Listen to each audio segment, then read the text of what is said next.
ही निवेदित भोजन करहि। प्रभु प्रसाद पट भूषण धरहि।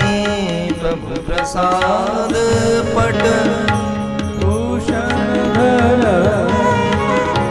प्रभु प्रसाद पट भूषण धरहि। प्रभु प्रसाद पट भूषण धरहि। तुम ही निवेदित भोजन करहि। तुम ही निवेदित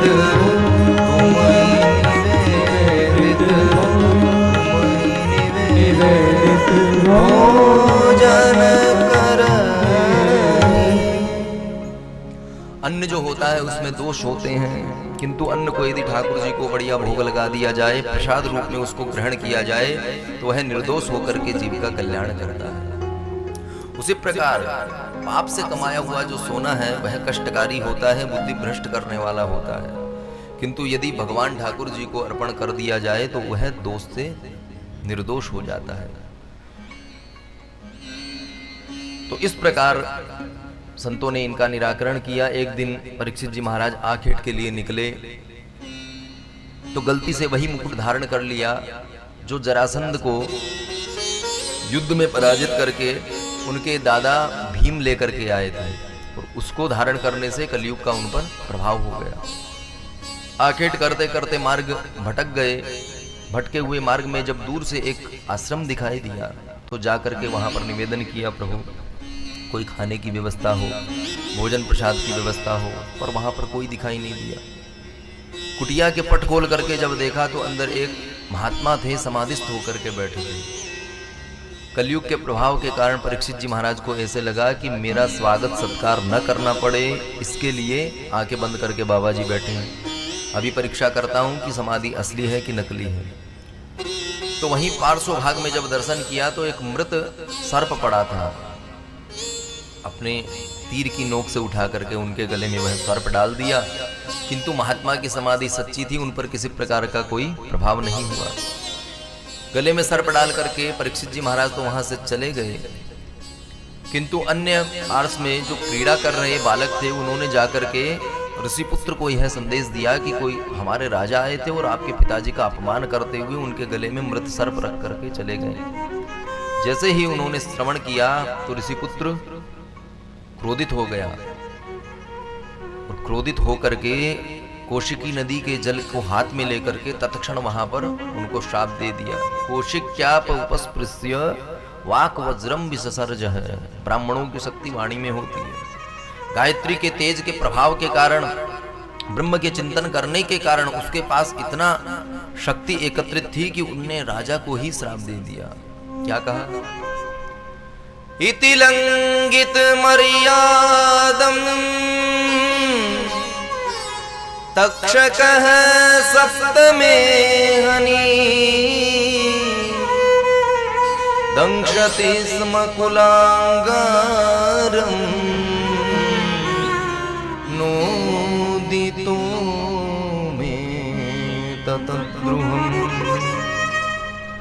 नोदितो मे ततद्रुहम्। नोदितो मे ततद्रुहम्।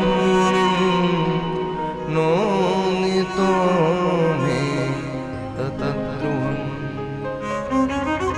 हे कुलांगार राजा, तुम्हारे पूर्वजों ने तो सदा संतों की सेवा की, चरण रज को चरणोदक धारण किया, किंतु तुम्हारी बुद्धि भ्रष्ट हो गई है।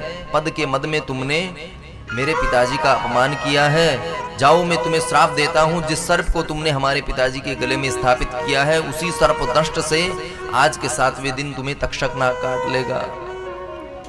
श्राप दे करके अश्रु प्रवाहित करते हुए ऋषि कुमार आया, आकर के पिताजी के चरणों में गिर करके रुदन करने लगा। जैसे ही पुत्र का स्पर्श हुआ, महाराज की समाधि खुल गई। जैसे ही महात्मा ने देखा तो पूछा, अरे बालक, किस कारण से रुदन कर रहे हो?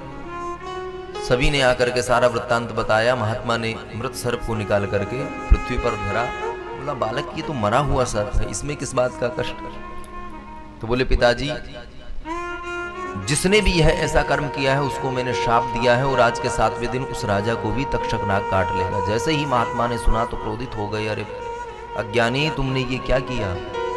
हमारे राजा कोई ऐसे वैसे राजा थोड़ी हैं।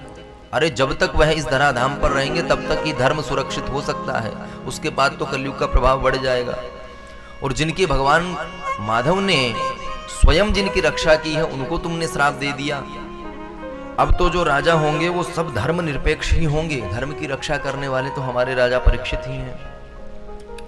ग्लानि से भर गए महात्मा गोरमुख नामक अपने शिष्य को भेज करके परीक्षित जी को सूचना दिलवाई कि महाराज हमारे पुत्र से ऐसा पाप हो गया है, आपको 7 दिन का श्राप मिला है।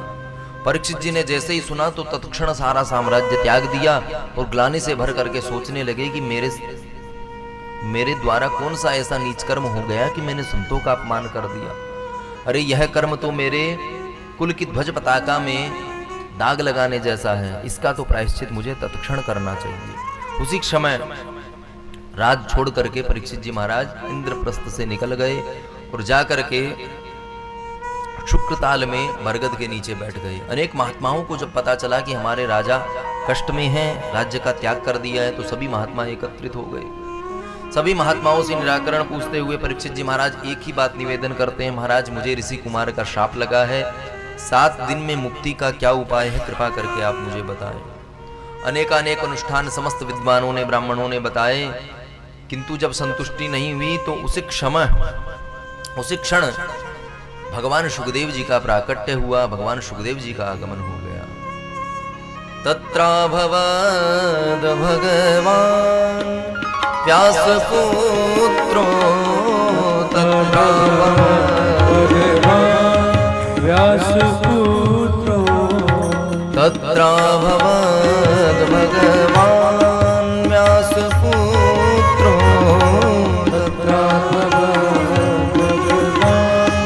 व्यासपुत्रो यदृच्छयागा मठमानो न पेक्षा यदृच्छयागा मठमानो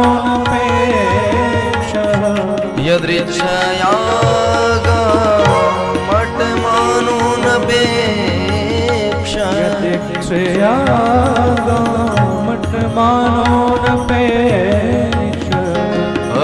अलक्षलिंगो निजलाभ तुष्टो अलक्षलिंगो निजलाभ तुष्टो वृतश्च बालैरवधूतवेश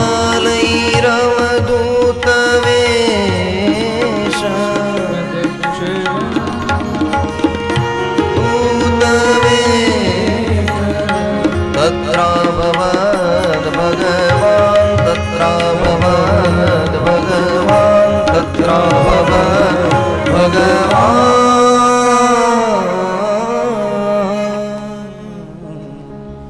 कौन आए निराकरण करने के लिए? तत्राभवद भगवान नारायणः, शुक रूपेण भगवान नारायणः। मानो सुखदेव जी का ही स्वरूप धारण करके साक्षात भगवान नारायण ही जीव का कल्याण करने के लिए पधारे। जैसे ही परीक्षित जी महाराज को आता हुआ देखा तो 10-10 हजार वर्ष जिन महात्माओं की आयु है वह भी खड़े होकर के उनका अभिवादन करने लगे। जैसे ही परीक्षित जी महाराज ने देखा तो समझ गए ये कोई साधारण महात्मा नहीं हो सकते। आयु कितनी है? अष्टद्विवर्षी, केवल 16 वर्ष के हैं, किंतु कह क्या रहे हैं? अष्टद्विवर्षी। 8 को 2 से गुणा करने पर जो आयु होती है वो भगवान सुखदेव जी की है। कारण क्या है? क्योंकि 16 वर्ष में बालकों में विकार आ जाते हैं और सुखदेव जी महाराज तो सदैव निर्विकार है, कामादि किसी प्रकार के दोष उनमें है ही नहीं। जैसे ही परीक्षित जी महाराज ने दर्शन किया, दंडवत किया, प्रणाम किया, आसन दिया, पूजन करके वही एक ही प्रश्न निवेदन किया, म्रियमाणस्य किम कर्तव्यम। परीक्षित जी महाराज ने हाथ जोड़ करके पूछा, महाराज कृपा करके यह बताएं कि मरने वाले को क्या करना चाहिए। मैं आज धन्य हो गया प्रभु, आपका तो दर्शन ही मुझे इतना तृप्त कर रहा है कि अब मृत्यु का कष्ट मुझे नहीं लग रहा। येषां संस्मरणात् पुंसां सद्यः शुध्यन्ति वै गृहाः किं पुनर्दर्शनस्पर्श पादशौचासनादिभिः। हे प्रभु, आपका चरणोदक जिनको मिल जाए उनका जीवन धन्य हो जाता है। आप तो साक्षात हमारे सम्मुख पधारे हैं। कृपा करके बताएं कि मैं अपने इस कष्ट को कैसे निवारण करके इस देह की मुक्ति प्राप्त कर सकता हूं। तब सुखदेव जी महाराज ने परीक्षित जी के उस प्रश्न की प्रशंसा की। सुखदेव जी महाराज कह रहे हैं, वरीयानेशते प्रश्नः क्रतो लोकहितं नृपः आत्मवित्सम्मतः पुंसां श्रोतव्यादिसूयपरः।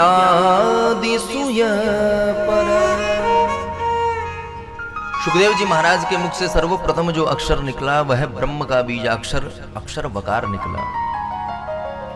जैसा भोजन करोगे वैसी ही डकार आएगी। मूली खा करके यदि कोई बैठ जाए और उसको डकार आ जाए तो वातावरण प्रदूषित हो जाता है। प्राकृतिक आपदा कहीं से भी आ सकती है। बोलो राधे राधे। तो ब्रह्म का ही चिंतन निरंतर सुखदेव जी महाराज करते रहते हैं, इसलिए वरीयानेशते प्रश्न है। वकार शब्द से उन्होंने प्रारंभ किया और प्रशंसा करते हुए कहते हैं, राजन आपका प्रश्न जो है लोकहित करने वाला है। इसमें आपका स्वार्थ नहीं अपितु जगत के कल्याण का प्रश्न है। और आत्मवित् सम्मतः पुंसाम श्रोतव्यादिषु यः परः। आत्मज्ञानी महापुरुष ही ऐसा प्रश्न करते हैं जो सभी का कल्याण करने वाला हो।